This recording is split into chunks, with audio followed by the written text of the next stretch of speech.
We're in studio with Kwame Augustine. Stay tuned. You're tuning into the destination for TV superfan discussion, AFTERBUZZ TV. And now, let the buzz begin. Hey, what? What up, AfterBuzz? It's your boy DJ Jesse Janedy here in studio with actor, director, writer, inspirer. He done came all the way from across the pond. Kwame Augustine. Jesse, wonderful intro, bro. Wonderful intro. I love that. First of all, swagged out. Thank you. Like, my come up. This he done came over here to LA and done swagged on everyone out here in LA. Thank you, man. Thank Bro, you. first of all, you're busy. Really busy, bro. You're in LA. Mm-hmm. First time in LA? Second time. But this is the first time for experience. Yes. I went when I was about 11, 12 with the family. Disneyland. That jazz. Oh, you went to Disneyland? Yeah, it does count. Okay. It's Disneyland. Is there a Disney in London? Mm-mm. Okay. The closest one is Disneyland Paris. That's probably epic, though. Yeah, it's good. But I think the one in LA is bigger, it's a bit more grand. Really? Yeah. Well, then you need to go to the one in Florida because it shits on them all. Oh, serious? Yo, Disney World. It ain't Disneyland. It's Disney World. I think I need to go again. Yo. Yeah, as an adult. All right, so you're out here for a month. Yeah. What is you're a creator. Yes. What is it like to come over to LA and to America and be around American creators? I don't know. To me, it's like there's such a different culture. What has that experience kind of been like for you right now? Well, it's still the very early stages, but all I can say is inspiring. You see a different way of life. As I said before, many people are a lot more chilled and it's a bit more laissez-faire, very cool. So just adopting that. Not everything has to be a rush. In London, I'm too. Sometimes just rein it back, slow, chill, and just positive vibes. But it's positive vibes. But it's good because I feel like that kind of, I'm from the East Coast, so it's like it gives you that drive, that push. So then when you come into something like this, it's like, what's up, bitches? I even slow down my speech. It's like, yo, what's happening? I'm Wait, transformed, bro. I always ask this. I've always wanted to see this. You're an actor, so I mean, you can do this. What does an American sound like? Can you give me an American? Oh, you put me on the spot, man. Is that putting you on the spot? Yeah, you put me too much on the spot. I won't put you on the spot. Let's talk about your amazing things that you got going on, though. So you created a play called Johnny. Yeah, Johnny. Where the hell did this man come from? Because he's crazy. I know. So how did you create Johnny? Well, it's a long oxymoron. Johnny, the life of the oxymoron. It all started off as a monologue. I don't know what came over me, but something's like, cool, just do a monologue about some character, and it literally just came to my head. It's like, this is the character, this is what I'm gonna do. And then as time's gone along from the monologue, I've developed a story around this character called Johnny, a black British Cockney. Have you come across any Cockneys? In television, I've seen some. Yeah, I've never actually like physically met one. Not but they have a much harsher accent. It's like, and I watched what's it, Shameless, the UK version. Felt like the word Cockney was thrown around there sometime.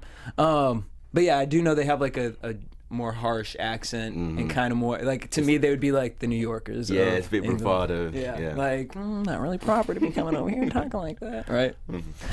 Okay, so Johnny stemmed. Where did Johnny for you though internally kind of come from? Like as you're creating this character, what about Johnny was it that you wanted to really build off of specifically? I wanted to build off his story.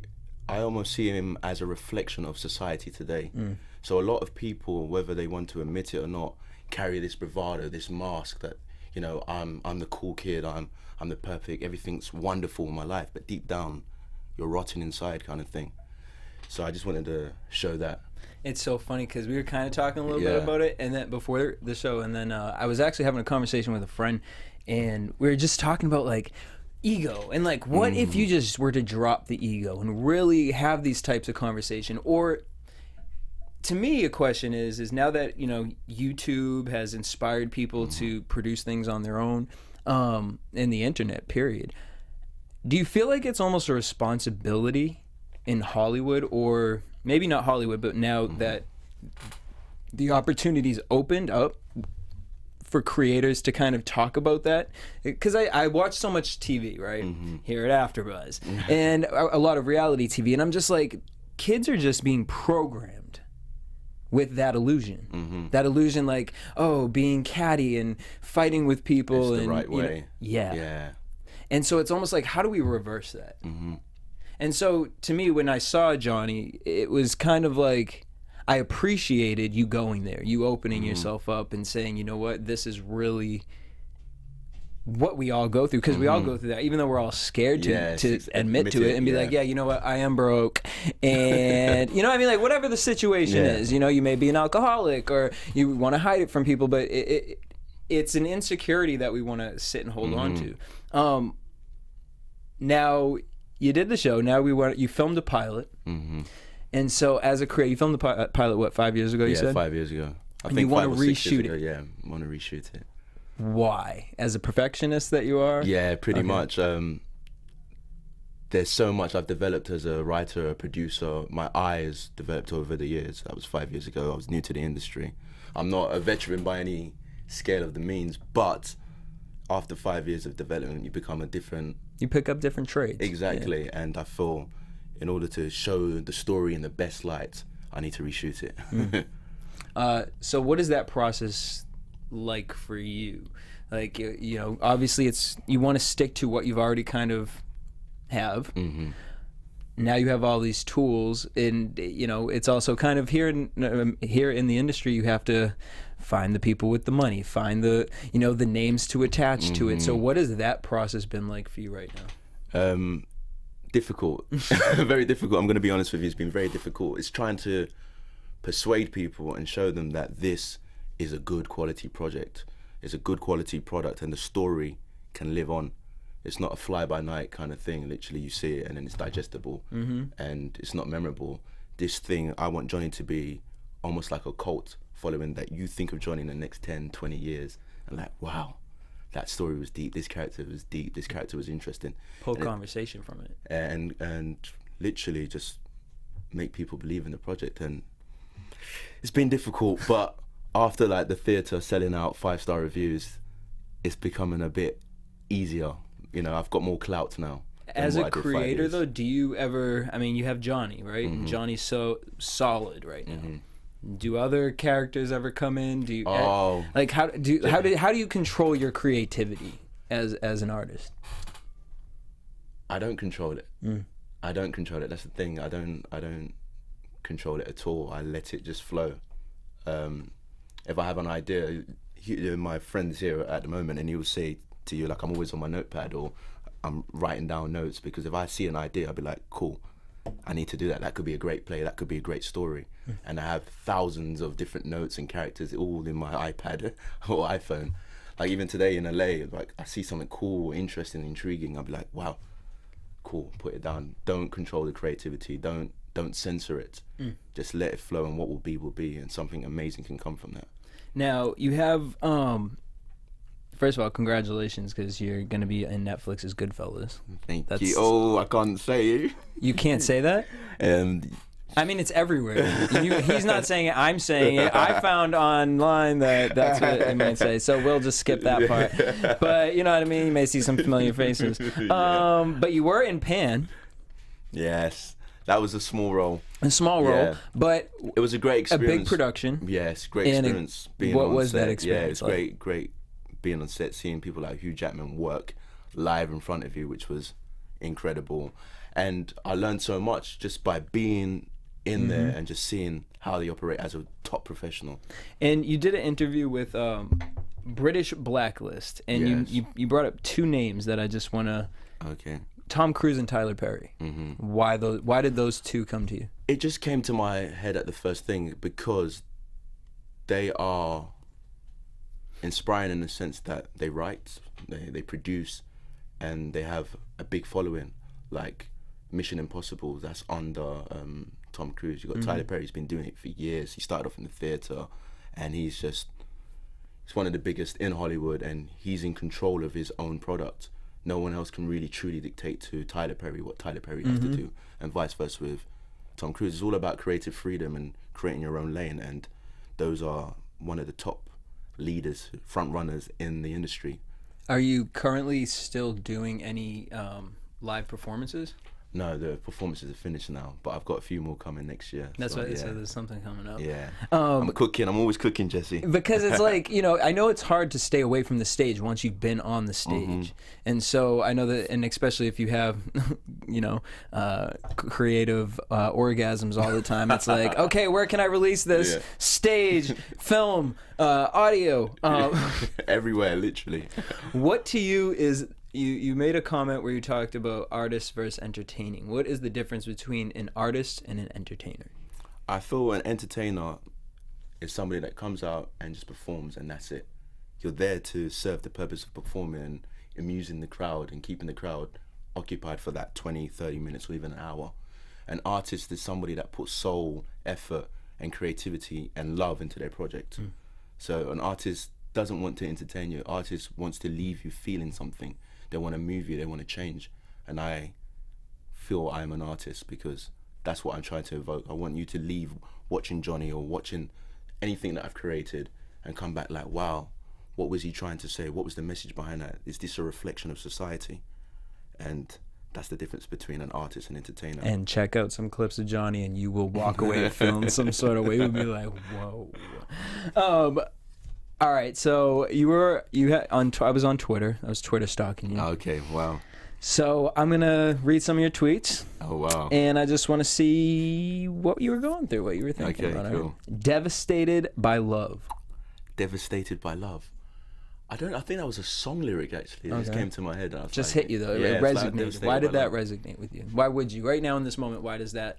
Would you think that resonated with you? Because love is such a powerful emotion and it creates everything. They say hate stems from love. Like the opposite of love is indifference. So to all this hate in the world is part of love. Actually love. Interesting. See? All right, now the next one, this is a really serious question. Yeah. You wrote, I got too much sauce. That's from Goodfellas. It's from Goodfellas. There's one of my characters. That's one of his catchphrases. Okay. In the sauce, I have too much sauce. At the same time, as I was doing that, Future was playing. Too much sauce. Hey. Dub. Okay, so well, that's actually even more interesting. I'm glad that you told me that because I was going to take it somewhere totally else. I was going to say Tapatio or Red Rooster. Do you even know what Tapatio is? No, I have no idea. My God. Speak to me, bro. Okay. So, do you know what Red Rooster is? Hot sauce? No. Do you guys use hot sauce in the Yes, we do. What's the brand name that you guys? What was? It's not big, huh? Yeah, no. Oh, hot sauce is huge out here. Like, Yeah. that's why Beyonce said, Beyonce's I singing get about hot sauce. sauce in my That's a bag. real Okay. thing. Bitches be carrying hot sauce in their bag. But Tapatio, we're Okay. going to get you some Tapatio because I need to try some. I need to try some. Yes. All right, you have two new scripts. One is a peek in the dunya. Yes. What is a dunya? A dunya, so it's the Arabic term for world. So dunya. Dunya. The dunya. Where, Arabic, where are we coming with this from? Okay, well, it's a whole different conversation, but I'll try and keep it as general as possible. The play is set in the future, so it's 2100, and currently, right now in society, there's a war on Islam. So to speak, and it's basically talking about using Arabic about Islamic, about the war on the world, and how it's too political for right now, but that's what it's about in a nutshell. The peak in the dunya. What inspired this? Like, when did you start writing this script? I literally started writing it a few months back, so I've not finessed it yet, but it's in the good stages. So what is the basis that in this dunya, in the world of love, hate, and war, there's always a peak. Like a flower can always bloom within this world. So that's the basis of a peak in the dunya. So during the world, there's always going to be a peak, and that superstar, that good soul, is the one that rises. What inspires you? Like, I mean, just to go from, I mean, obviously love inspires you because that seems to be a running theme. But you know, as far as the plays, okay, we have one about this guy who goes from 0 to 100, and then we ain't talking Drake. And then 100 real quick. You know what I'm saying? Yes. And then we have a peak in the dunya, where dunya. Am I saying it right? Because you know I'm gonna be out here like. talking about the world on such an epic level, what inspires you? Is it that you're just looking at the world today and it's you draw off of that? Yeah, or? that's what I said. My biggest inspiration is life, living life. That's all I can actually come from, life. Right now, we could write a story about this situation, this interview, and 1,000 different things could come, and 1,000 things can be taken by the audience. So it's life and the situation we are can be beautiful, and we can get so many different stories from that. Did you write that in his memo? No. Sorry. Okay, so now we have another situation that we got going on. DSL. Yes. Now it wrapped. Yeah, that was probably like one of the first. It was a short I did a while back, actually. Yeah. That's already out? Yeah, that was. No, wait. You have something out that's in production right now that's not out yet. That was probably Goodfellas. Oh yes. Yeah, DSL. I filmed that a while back. Yeah. That's Goodfellas. That we can't talk about right now. We can't talk about that right now. But next time we will. Yes. Today, 2016, you live in London, looking over at America. Yes. Generalize that. How do you look at America? How do you, in the state that it's in right now? You're looking at our presidential candidate situation. You're looking at the rise of Black Lives Matter movements right now. How does that affect you in London? And how does that affect you creatively? How does that affect you as emotionally? I think as a world, we are all in it together. So it's a symbiotic relationship. So whatever happens in America has some ramifications in the UK, and what happens in Africa has ramifications in the US or India or China. So everything affects it, and it's volatile, but life is volatile. I mean, right. Not only are we going to do this, but we need to do is write like a book of like prolific quotes from you. You can quote me today. You know I'm on saying? fire today, yeah? So we're going to write that in the memo too. We got that one in there. Moving into 2017, what's next for you? Like, not what's next. Obviously, we know that you're trying to. We're gonna move forward with the Oxymoron. That's However, right. What is it that you really want by the end of 2016, going into 2017, to accomplish right now? You got a few months left. So, as a creative, as a producer, as a director, someone who's trying to get this project done. What is your goal before 2017? For 2017, I want to get the green light on Johnny, and I want the rest of my projects to be in full swing, like get off and start running. And what would you say to someone who's trying to come up in this industry and do the same things that you're doing right now to get to that goal? To be fearless. There's going to be so many barriers that are faced, and just literally keep punching, jumping over, keep knocking on those doors, and eventually someone's going to let you in. However, even if they don't want to let you in, build your own house. As I keep saying, build your own house and make that the best house ever, so the people that didn't let you in the first time can come to your house and like, hey, I want to come to your house now. But how did you get to that point? Through trial and error, and being fearless. I feel that's my biggest quality, just being fearless. Was there ever a moment of insecurity? There's insecurities. I still get insecurities now. It's never gonna ever go. Like, I'm always questioning myself. I'm always doubting myself. But it's trying to overcome the barriers of yourself and what other people. I feel sometimes we as individuals are our biggest stumbling block, in that sense that we can think about everyone else and they're stopping me and this person's stopping. The only person that is stopping you from greatness is yourself, and it's trying to overcome that. And not really focus on others, because it's kind of like what we were talking about before, support. And, you know, a lot of times with artistry, you know, we sit inside of this bubble of the project. And it's like, okay, I'm ready to share it with the world. And we live in this day and age where it's funny. It's like people, and Instagram has really outed everything. For sure, bro. Because it's like, I only got 60 likes on this, but 500 people are watching my video? So when it comes to that revelation that technology has showed us, as an artist, that ego of am I enough? is this project enough? I sat and I worked in this. How do you kind of balance that and stay humbled at the same time, but also kind of take negative criticism, negative constructive criticism, versus it's all positive as long as it's constructive. It's you know positive, what I'm saying? Versus going into this kind of artist mode of like, okay, well, this is the way it has to be done because this is what I believe. It's a very fine balancing act, I think, and I don't think anyone can truly ascertain what is the correct way to solve that. But no, but how do you? How do I solve it? Yeah, how do you balance that?